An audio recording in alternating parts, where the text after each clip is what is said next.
எல்லோரும் எப்படி இருக்கீங்க? நான் சூப்பராக இருக்கேன். காலையில் கோயிலுக்கு போய்ட்டு வந்து பட்டையெல்லாம் போட்டாச்சு. இன்றைக்கி அம்மாக்கள் தினம். ஹாப்பி மதர் டே. இன்றைக்கி உங்கள் அம்மாக்கெல்லாம் நீங்கள் என்ன வாங்கி கொடுத்தீங்க? கேக் கட் பண்ணிங்களா? என்ன செஞ்சு சொல்லுங்கள். சரிங்களா? நம்ம கடவுளை வந்து நேரில் பார்த்ததில்ல.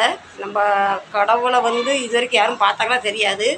அம்மா அப்பா மூலமாக நம்ம கடவுளை பார்த்துக்கிட்டு இருக்கோம். அதனால் மற்ற நாள் மதிக்கினாலும் மற்ற நாள் பார்க்கலாம். இன்றைக்கி ஒரு நாள் ஒரு ஃபோன் பண்ணி பேசுங்க.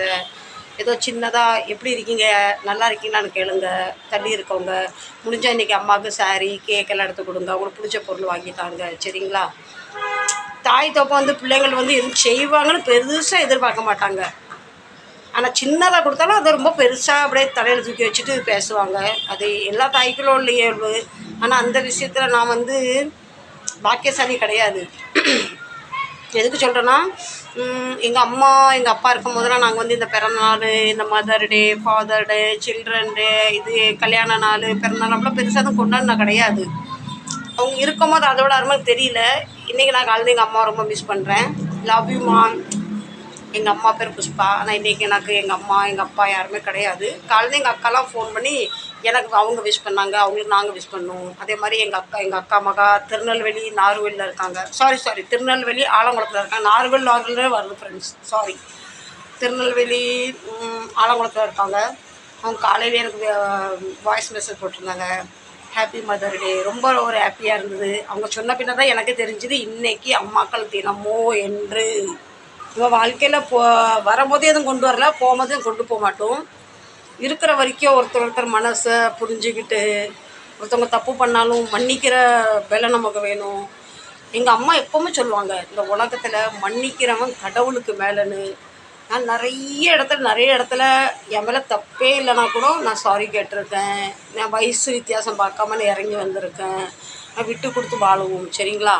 நீங்களாம் என்ன பண்ணுறீங்க? இன்றைக்கி சொல்லுங்கள். இன்றைக்கி என்ன உங்கள் அம்மாவுக்கு நீங்கள் வாங்கி கொடுத்துன்னு சொல்லுங்கள். எனக்கும் எங்கள் அம்மாவுக்கு தான் வாங்கி கொடுக்கணும்னு ஆசை. ஆனால் எங்கள் அம்மா இல்லை. பார்த்தீங்களா பூ பாருங்க. இந்த பூ எங்கள் அம்மாவுக்கு நான் வந்து டெடிகேட் பண்ணுறேன். இங்கிலீஷ்லாம் தெரியாது ஃப்ரெண்ட்ஸ். அதே மாதிரி ஃப்ரெண்ட்ஸ் ஒரு சகோதரி எல்லாம் கேட்டிருந்தாங்க, நீங்கள் தமிழ் பேசுகிறது வந்து சரி தெளிவில்லை, உங்களுக்கு தமிழில் சரி எழுத மாட்டேங்கிறீங்க. நான் மும்பையில் தான் படித்தேன். மராட்டி ஹிந்தி மீடியம் தான் படித்தேன். நான் இங்கிலீஷும் படிக்கலை, தமிழும் படிக்கலை. பின்ன எங்கள் அம்மா தான் வந்து நம்ம பிள்ளைய வந்து அடுத்த பக்கம் கட்டி கொடுப்போம், ஒரு லெட்ரு எழுதுறக்காக தமிழ் தெரியணும். எங்கள் அம்மா படிப்பறிவே இல்லை. ஆனால் எங்கள் அம்மாவுக்கு மைண்ட் ரொம்ப. எங்கள் அப்பா அந்த காலத்து எஸ்எல்சி படிச்சிருக்காங்க. சரிங்களா? நான் வந்து ஒரு 5ஆம் கிளாஸ் தான் படித்தேன். அதுவும் ஹிந்தி மராட்டி மீடியம் தான். அதுக்கப்புறம் படிக்கிற திமிர்த்தனம் ஊர் சுற்ற ஆரம்பிச்சுன்னா அம்மா அப்பா பேச்சு கேட்காம ஃப்ரெண்டுன்னு இருந்துட்டேன். ஆனால் ஒருத்தங்க கமெண்ட் பண்ணியிருந்தாங்க, நீங்கள் பேசுகிற தமிழ் ஒழுங்காக புரிய மாட்டுக்கு, நீங்கள் எழுதுகிற தமிழ் சரியில்லைன்னு. அது சகோதரன்னு தெரில. உங்கள்கிட்ட நான் மன்னிப்பு கேட்டுக்கிறேன். நாங்கள் சின்ன வயசுலேருந்து மும்பை தான் எங்களுக்கு. எங்கள் அப்பா ஏதோ ஒரு வயசில் இங்கே பாம்பே வந்துட்டார். எங்கள் அப்பாவோட லைஃப்பும் ஃபுல் மும்பையில் முடிஞ்சிட்டு, அதுக்கப்புறம் நான் பின்ன இப்போ என் பையன் என் பேத்தி பையங்களுக்கு 4வது 5வது ஜெனரேஷனும் நாங்கள் மும்பையில் தான் இருக்கோம். அதனால் யாரும் வந்து நான் தமிழ் ஒழுங்காக பேசலைன்னு என் வீடியோ அப்படியே தள்ளி விட்டுட்டு போயிடாதீங்க. சரிங்களா? நாங்கள் பேசுகிற தமிழ் இப்படி தான். ஊருக்கு போனாலும் நாங்கள் இப்படி தான் பேசுவோம். எனக்கு பியூர் தமிழ் வந்து ஒரிஜினல் திருநெல்வேலி பாஷை வந்து எனக்கு பேசணும்னு ஆசை. ஆனால் எனக்கு வராது ஃப்ரெண்ட்ஸ், புரிஞ்சுக்கங்க. சரிங்களா? கமெண்ட் பண்ணவங்களுக்கு நான் சொல்லிட்டேன். நான் அவங்களுக்கு ரிப்ளையும் கொடுத்துருந்தேன். அவங்க பார்த்தாங்களா பார்க்கல எனக்கு தெரியல. என்னோடய தமிழ் இது தான். சரிங்களா? யார் மனசை வேதனைப்படுத்தினாலும் எந்த ஒரு பிள்ளையும் தாய் தோப்பு மனசை வேதனைப்படுத்தாதீங்க. தாய் தோப்பை வந்து நம்ம பிள்ளை நமக்கு இது செய்வான் அப்படின்னு பார்க்க மாட்டாங்க. வயசான காலத்தில் கடைசி காலத்துலேயும் பிள்ளை எங்கள் கூட இருப்பான் அப்படின்னு ஒரு தெம்பில் தான் வளர்ப்பாங்க. சரிங்களா? அவங்க தாலியை விற்று கூட அந்த பிள்ளைக்கு செய்வாங்க. ஆனால் அது வந்து சில பிள்ளைங்களுக்கு புரியறது இல்லை. சரிங்களா? இது வந்து யார் மனசே வேதனைப்படுத்துன்னு சொல்லலை. இன்றைக்கி மதர் டே, அதுவும் என் மனசு லேசாக கொஞ்சம் பாரமாக இருந்தது. அதனால தான் நான் இப்படி ஒரு சின்ன ஒரு கிளிப்பிங் எடுத்து போடுறேன். தினம் எனக்கும் சமையல் வீடியோ போட்டு போர் அடிச்சுட்டு, கடை ரிப்பேரிங் வீடியோ போட்டு போர் அடிச்சுட்டு, அதனால் இன்னும் உங்கள்கிட்டலாம் பேசலான்னு வந்திருக்கேன். யார் மனசையும் வேதனைப்படுத்த வேண்டாம் நம்ம.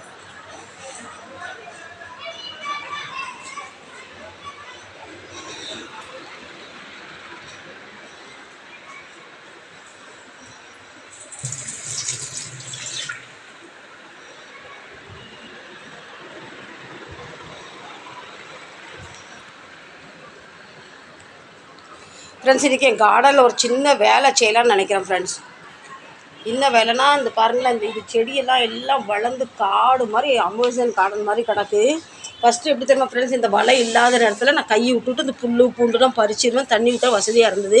இப்போ இது இருக்கனால எனக்கு கை அந்த பக்கம் போக மாட்டேங்குது. இப்போ நான் என்ன பண்ண போகிறேன், இந்த பக்கத்தில் இறங்கிடுவேன்.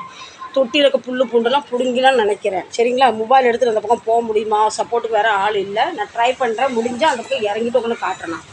வாங்க இப்போ நம்ம கார்டன் க்ளீன் பண்ணலாம்.